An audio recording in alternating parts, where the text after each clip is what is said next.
Hi, I'm Ollie from Turnstone Games and you're watching Game Night Reviews.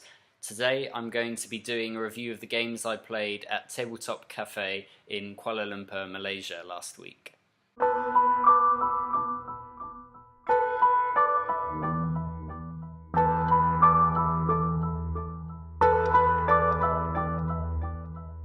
The first game we played was a game called Hawaii. It's a worker placement game, and believe it or not, it's set on the island of Hawaii. And what you're trying to do throughout the game is to build huts that give you more resources and score you points throughout the game. It's quite a complicated worker placement game in that there are loads of different options of places that you can go to perform an action. And when we first started, it was incredibly daunting, and I had no idea what actions were the right actions to choose. So just felt like I was stabbing in the dark. But after we'd done played through one round, which is about 3 or 4 turns each, I realised I began to think, oh, so this is how you play the game. So by the end of it, I mean, I did really badly, so I obviously didn't figure it out that well. But by the end of it, I thought, okay, next time I would be able to play this better. So quite a steep learning curve, definitely not a game for beginners. There was quite a lot going on there, but interesting point scoring mechanisms, like lots of different ways to get points and lots of planning ahead. So yeah, a very strategic game that was quite interesting. It had some cool pieces. Overall, the graphic design was pretty good. But yeah, so that was Hawaii. After that, we played a game called Bonanza. Bonanza is a card game in which you are planting different types of bean, and you're trying to plant certain amounts of bean to score certain numbers of points. Now, this game is incredibly long. You have a big pile of cards, and what you're supposed to do is play through all of those cards once, and then play through that deck 2 more times, and it's crazy long. We played through it once. We decided after a couple of goes we're only going to want to get through this deck of cards once, and even that felt too long, really. None of us particularly enjoyed the game. We were all a bit surprised by how successful a game it is, because yeah, we just didn't find it particularly fun and didn't get into it. I mean, the aspect of it that was fun is it's a trading game essentially, and you're trying to get the types of bean that you want. So for the first part of the game, that was quite fun, but in the end, I just stopped caring really, and I didn't really care if people traded with me or not. I was just sort of waiting for the end of the game. So not quite sure why it's as successful as it has been, but yeah, that was Bonanza. After that, we played a game called Hoiti Toity. Quite an old game. I'm guessing it's from the 80s.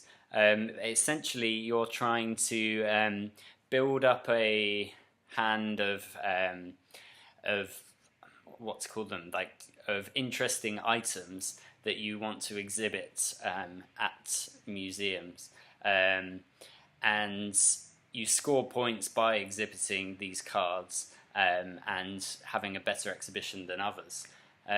What makes the game interesting is that on your turn you choose what you're going to do, and you can choose your role, your action, in a secret way so that other people don't know what you're going to do. And you can either try to acquire items by spending money, but people don't know how much money you're spending, or you can try and steal other people's money or steal other people's items that they've acquired.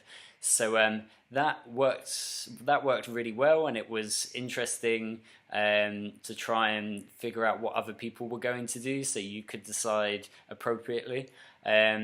The thing, I mean, we only played it once, and I don't know if this would happen often, but it seemed very odd that I managed to get incredibly far ahead quite early on, and I just kept winning after that. I kept exhibiting, and nobody was able to challenge me for it.